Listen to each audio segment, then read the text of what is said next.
Right now on a very special edition of KGW News, the Oregon Ducks battle through whiteout conditions.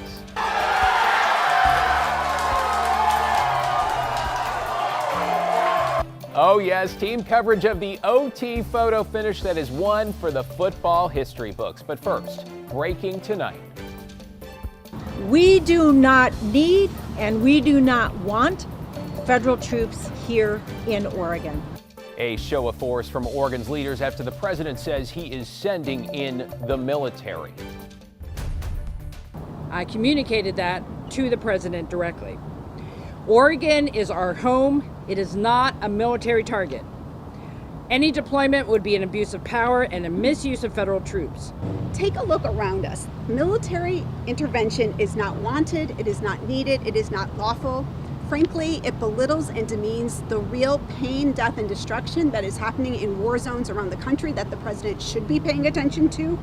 Well, breaking news right here on KGW with what you might call a unified voice along the Portland waterfront after President Donald Trump announced he is directing the federal government to send in, quote, all necessary troops and authorizing what he calls full force in the Rose City.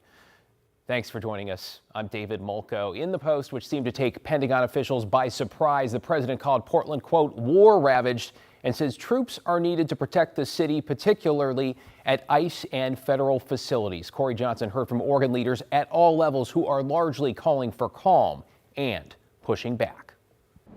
Governor Tina Kotek said she had a call with the president this morning. This after the administration sent an invite for authorization to send troops here to Portland. Now, the governor says she has not responded to that request. She says right now her office is working to make sure it's clear to the federal government and Oregonians what's happening in Portland right now. We do not need or want federal troops in Oregon, stoking fear, creating conflict. Oregon Governor Tina Kotek alongside Portland Mayor Keith Wilson held a special press conference Saturday afternoon in response to the Trump administration's push to send military troops to Portland. The president taking to Truth Social Saturday morning, saying he's sending the National Guard to what he calls war-ravaged Portland, an effort to protect ICE facilities against domestic terrorists. When you go out to Portland and you see what's happening in Portland, this is like nobody's ever seen anything like it. Labor Secretary and former Oregon Congresswoman Lori Chavez-DeRemer thanking the president for the announcement on X, saying in part, I've seen firsthand how lawlessness has transformed Portland from a beautiful place to live to a crime-ridden war zone. But other state and local leaders are calling it unnecessary. Kotek telling the public she had a call with the president Saturday morning and explained there was no need for guardsmen. And she, along with Mayor Wilson, have not requested governor assistance. And I also said to him, we have to be careful not to respond to outdated media coverage or misinformation that's out there. We know what's happening in our own city. Imagine if the federal government sent hundreds of engineers or teachers or outreach workers to Portland instead of a short, expensive, and fruitless show of force. Oregon Secretary of State Tobias Reed, Attorney General Dan Rayfield, and Senator Jeff Merkley urging Portlanders to not take the bait. So far, the president has deployed troops to Los Angeles, Washington, D.C., and most recently, Memphis. Each time the administration's use of National Guardsmen facing scrutiny and questions on whether it violates constitutional rights. Right now, it's still unclear exactly when the president will send troops here to Portland. Governor Kotek said during that phone call she disagreed with Trump. However, she said they ended the call with him saying, we'll continue to discuss this. Back to you. Corey Johnson at City Hall there. Meanwhile, Police Chief Bob Day addressed reports of increased federal presence already in the city. Last night, we watched as federal officers with shields escorted a vehicle out of the South Portland ICE facility. Fairly typical for that building, though with more officers than usual. They're not required to share their operational plans with us, but we do know that there has been an increased number of federal police officers deployed here in Portland, and I believe the reference to the armored vehicles is some of their equipment, which is not uncommon for them to have, an armored car or something like that. Leaders saying what is happening now is a far cry from the protests of 2020 as we give you a look at the ICE facility along South Macadam a short time earlier tonight, where we've seen small-scale nightly protests and, yes, occasional vandalism, violence, and arrests, though nothing on the scale of 5 years back and nothing that seems to warrant the president's moniker of a war zone. Libby Dowsett talked to Portlanders in that neighborhood earlier today. It was much more calm this morning when we hit the streets, but still plenty of people with strong opinions about the president's statement, especially those living in the apartments right across the street. My daughter, who's in Montreal, sent me a text that Portland was being invaded by federal troops. But what Peter Morris found when he rushed to the ICE facility in Portland's South Waterfront this morning was this: not even a protester. There's foolish politics, but other than that, nothing's going on. Sia Wright and her daughter Reese also came to check out the so-called action. Oh, my mom said that we should come drive down here and look at it. Is there any escalation? Is there more down here than what we've seen before? And there's not. I mean, it's a beautiful Portland morning. It's sunny, it's quiet. Sia's grandmother is Hispanic and was separated from her family as an infant. And her grandfather was a Japanese American who escaped internment during World War II. So she says the issues of immigration and family separation are personal. Just leave us alone. Just live everywhere. Yeah. People living across the street from the ICE facility at the Gray's Landing apartments say they just want the noise and violence to stop. We've had quite a few rough nights over the 3.5 months now. One woman who asked us not to show her face says sending federal troops to Portland will only make it worse. I worry about it escalating things and more people being involved and it just getting out of hand. Another resident welcomes the addition of more security at the site. She says some protesters cross the line when it comes to taunting ICE personnel. Threaten them, get right up in their faces. I mean, you can only take that for so long. These guys are doing the job they were told to do, and all they're doing is lining up to let cars out. Cindy says she was raised to respect authority. I believe in our right to protest. I do. But protest without lies. Protest without violence. Martin Luther King managed to do it. Why can't they? In Northeast Portland, Reverend Mark Knutson at Augustana Lutheran Church is preparing a prayer service Monday to bring the community together in peace. He says the idea of federal troops cracking down on protesters is the opposite of the church's teachings. I'm appalled.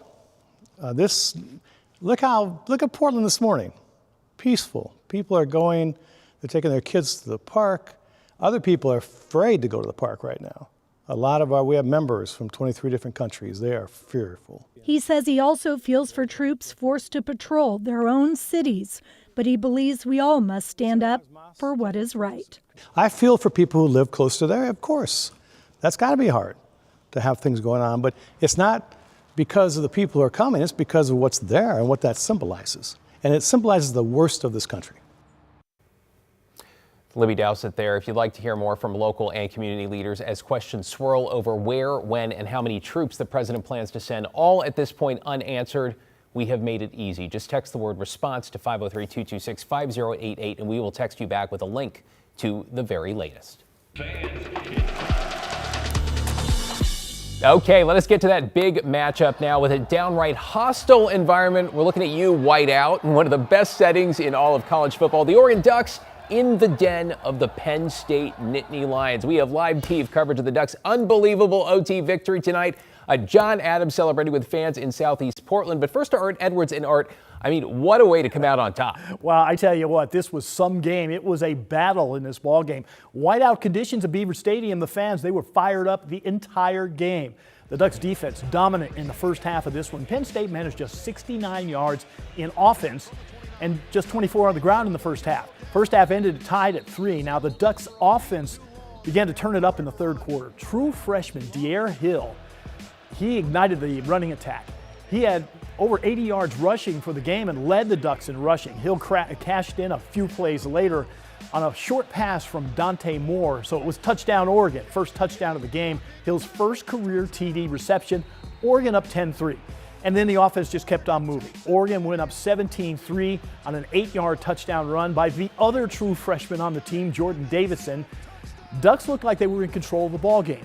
This is the fourth quarter, but Penn State fought back. Drew Aller, 35-yard touchdown pass to Devontae Ross.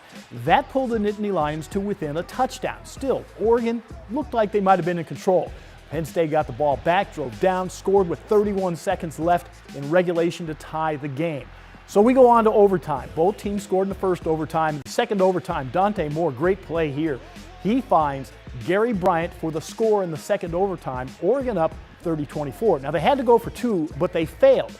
That gave Penn State the ball one more time. Dylan Thieneman with the game-clinching play. He picks off Drew Aller.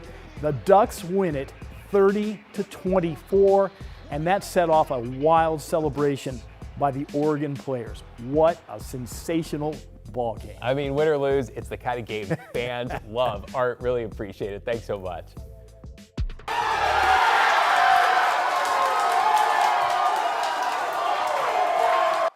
Okay, I imagine the Nittany Lions fans are kind of licking their wounds right around now, but here in Oregon, it is a completely different story. I want to bring in John Adams at Grand Central Bowl in Southeast Portland. John, talk about a nail biter. I bet folks there are just feeling great.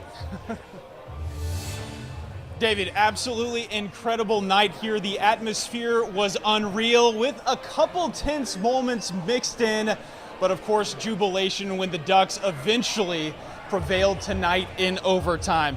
Now the Grand Central Bowl was packed all night as folks took in the defensive struggle in the first half before celebrating multiple Ducks touchdowns in the second half. Then of course, concern from some as Penn State came back and tied the game, punching in a late touchdown to send the game into overtime before the Ducks eventually prevailed. Now we spoke with fans at halftime who weighed in on their second half predictions and what they enjoyed most about watching the game with other Ducks faithful. I'm thinking that second half we should be able to score a couple touchdowns and take this thing home. I mean, everybody is cheering. I mean, this place is probably the loudest I've been to. Really enjoy it. Love the ambiance. You know, birds of a feather, we flock together, right? We're going to win this thing by 2 touchdowns, 3 touchdowns. We got this thing in the bag. Well, David, it wasn't quite a 3-touchdown win, but it was a win nonetheless. Great night to be a Ducks fan. Back to you. Hey, couldn't have said it better myself. John Adams in Southeast Portland there. All right. Let's bring in meteorologist Joe Ranieri now. Joe, a beautiful evening in the Rose City. I want to talk about the weather. I want to talk about the game with you, but you know, it sounds like tomorrow is going to be beautiful as well. Yeah, I mean, today we topped out in the upper 70s and low 80s, and much of the metro area, we're right around that 80-degree mark. A couple places got a little above that. Tomorrow, kind of a summer feeling. Might be kind of a stretch to say 77 degrees, kind of feeling like summer. Regardless, it is going to be sunny and above average for tomorrow afternoon. 77 degrees for the high. Mainly clear skies a good portion of the day. Late in the day, clouds will start to increase, and then we'll start to usher in some changes heading into the early part of next week. This is that cold front out there in the Pacific that will be moving on shore, hitting the Oregon coast tomorrow, and those clouds along the coast will be kind of thick. They don't really break up a whole lot, but there's going to be a series of fronts that move on shore over the next couple of days. So here's a look at tomorrow morning. We're going to be looking at basically clear skies. You go at about 9:30, 10 o'clock. Clouds will start to kind of sit at the Oregon coast, maybe a little bit of some light sprinkles, but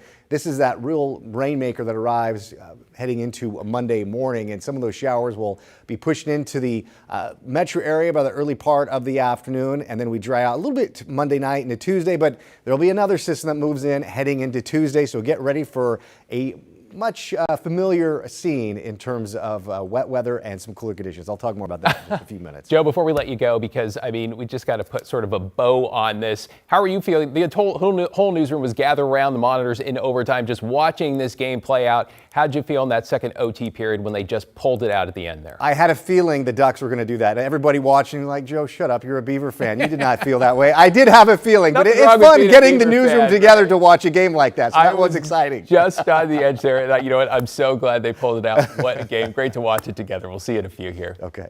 Well, straight ahead, we've got more breaking news coverage after President Trump says he will send troops to the Rose City, authorizing, quote, full force.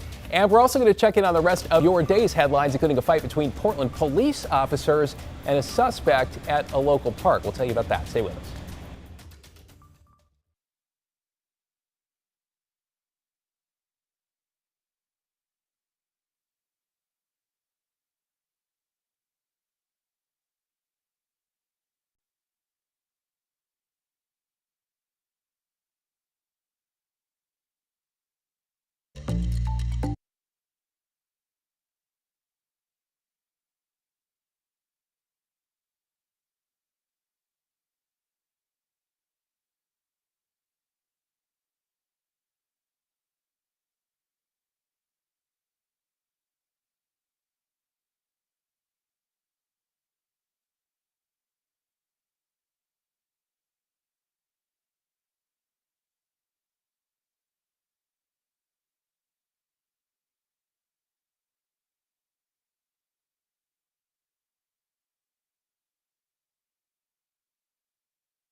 Well, let's return to our breaking news now with President Trump authorizing the Pentagon to send troops to Portland. His announcement on social media authorizing full force, prompting a nearly unified response from local, state, and business leaders, telling the White House there is no need for federal intervention and that sending troops would do more harm than good.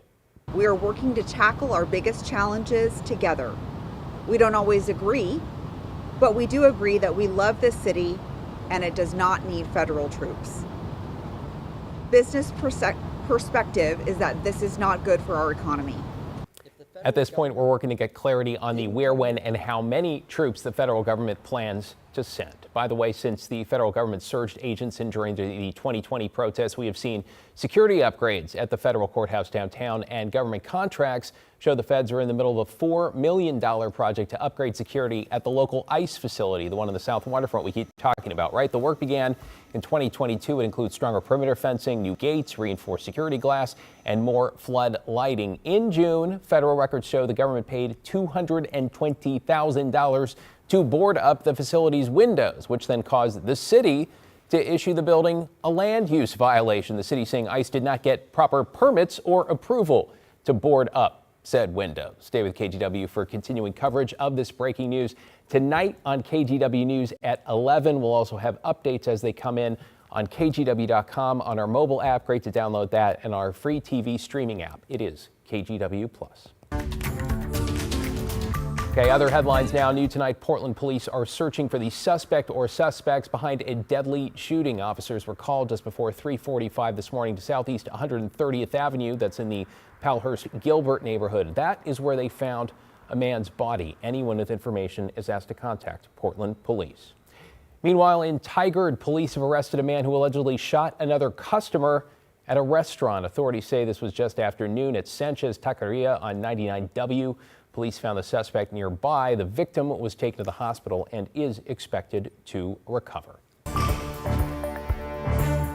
Well, developing tonight, 2 Portland police officers are recovering after a violent struggle with a suspect that ended with one officer using a neck hold. Police say they were called to Northeast 33rd near I-84 around 9 this morning after reports the man was swinging a metal pole at passing cars. Officers eventually found the suspect at Oregon Park and a fight ensued. At one point, police say the suspect tried to pull an officer's gun from its holster.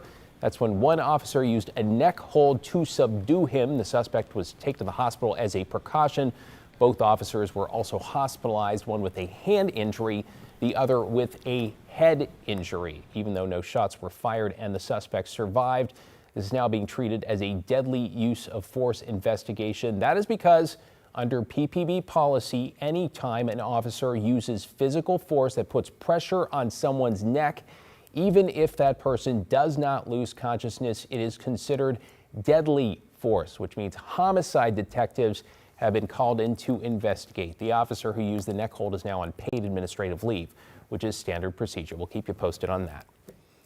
Okay, Joe's back with us now. Okay, we've gotten that Ducks victory out of the way now. Had a beautiful day today. It sounds like pretty good tomorrow. And then I'm hearing changes in the forecast. I'd say by lunchtime on Monday is when those rain showers will start to roll Still got in. the weekend. We still get, a good, 24 hours at least of a lot of sunshine. Again, we'll see most of tomorrow clear, and then right around dinner time, David, we'll start to see those clouds increase. But a beautiful Saturday night. Clear skies downtown Portland from our Wells Fargo camera. Temperature of 70 degrees after topping out about 80 degrees earlier this afternoon. So early tomorrow morning, I'm expecting to see clear skies up and down the I-5 corridor. Now, we already start to see those clouds increase a little bit on the Oregon coast right now.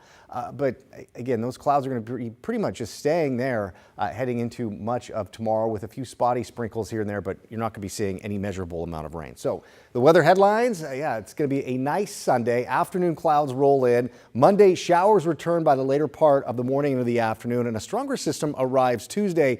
Rainfall amounts from including what we'll see Monday all the way into Thursday and Friday could be close to 2, maybe 2.5 inches in a few locations. So yeah, you kind of get the idea. We will be seeing some fall weather rolling in. No big surprise. We are in fall, but sometimes the fall storms kind of hold off a little bit. That won't be the case this year. So looking at the hour by hour forecast with our futurecast, here we are after midnight. We'll have a few high clouds filter in, but Again, most of those clouds are going to be rolling in along the Oregon coast. You kind of see these little pockets of some green. Those are just some light pockets of some light showers. I doubt they'll really impact you a whole lot. But going into tomorrow morning, really, or I should say Monday morning, right around 2, 3 o'clock in the morning, we'll start to see those showers roll in. It's going to be a wet start along the coast Monday, and it's going to be a wet afternoon Monday throughout the I-5 corridor and really up and down the Pacific Northwest. And going into Tuesday, that's round number 2 of rain, and round number 3 will be arriving Wednesday. You get the idea. We are in store for some wet conditions, basically starting Monday right around lunch and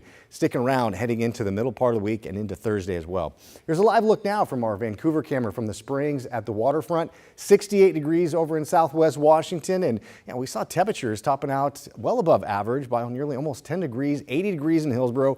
Aurora over in there in parts of Clackamas County were close to 80 degrees, and even really spectacular along the Oregon coast with temperatures right around the low 70s earlier today. So here's a look at the air mass tracker. We're going to be looking at that colder air roll through basically starting Monday. So it's not going to be a big dramatic drop in the temperature, but we'll be looking at temperatures right around 70 degrees. So a little bit below average for this time of year. And going to Tuesday, it's also going to be staying cool and wet for Tuesday and Wednesday as well. The forecast tomorrow, clouds increase along the coast, and you're going to be seeing mostly cloudy skies a good portion of the day along the beaches. But you'll notice up and down the I-5 corridor, daytime highs will be getting in the mid to the upper 70s. East side of the state, you'll be a little bit warmer with temperatures right around 80 degrees. So tomorrow, clouds increase by late afternoon, early evening. The timing on those clouds really won't be impacting our daytime highs much. By Monday afternoon, we'll be seeing those showers roll through. Rain showers for Tuesday, and Wednesday and Thursday, we're looking at a chance for some thunderstorms. Rainfall amounts could jump up a little bit higher if those thunderstorms do materialize, and then we'll start to dry out heading into the first weekend of October. We'll be right back.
Okay, welcome back. Let's bring in who you might say is the man of the hour, Orlando Sanchez, live at Penn State. You know, a sea of white and the Ducks, well, they fought hard to sweet victory. How you feeling about it all? Yeah, David, very rarely do games like this live up to the hype, and that's exactly what we got in a thrilling finish. The Oregon Ducks coming into enemy territory in one of the most hostile environments in college football, a whiteout with more than 111,000 screaming fans, the noise deafening, and still the Ducks rose to the occasion. The emotions flowing here at Beaver Stadium. They were celebrating. Quarterback Dante Moore brought to tears. The guys hugging. They know this is a big win and another one in the cap for head coach Dan Lanning, who keeps adding signature wins to his resume. This, the Ducks' first top 5 road win since 2021. I had the chance to go one-on-one with Mateo Uiagalelei as well as Bryce Betcher. Check it out. I think it just comes down to practice. We create these moments in practice every week, no matter who we go against. And you got good players on the team. Dylan Thieneman, Dante, they're going to come up in the big moments and make plays. And just to play in this kind of game, it's a blessing for real. Means everything, man. Penn State brought it. I was impressed. Offensively, defensively, in the crowd, they brought it, but the most physical teams wins, and we won it today, but we'll see these guys again. They're a good team. And for your defense to step up in crunch time and make that final play, Thieneman to leap up and grab that, bro. What was going through your mind? What better guy to do that, man? He works his ass off day in and day out, so it's not surprising when he gets the game sealer like that. I'm proud of him. David, this was just an incredible night and another one of those special victories for Ducks fans. Security actually had to tell the Ducks fans that made it out of here, you ain't got to go home, but you got to get up out of here, because they were celebrating tonight at Beaver Stadium. We'll have much more coming up at 11, but we'll send it back to you now. Oh, what a show. Can't wait for it. Go catch your breath, Orlando. What a game. Wow, I can't incredible. Get over it, right? And like Orlando was just saying, there's a good chance they could see him to get, a Big Ten championship game come December. And Dan Lanning's first OT game as head coach, and look where we ended up. All right, we'll be back tonight with your headlines at 11. If we don't see you then, hope you do. Have a wonderful rest of your weekend. Take care.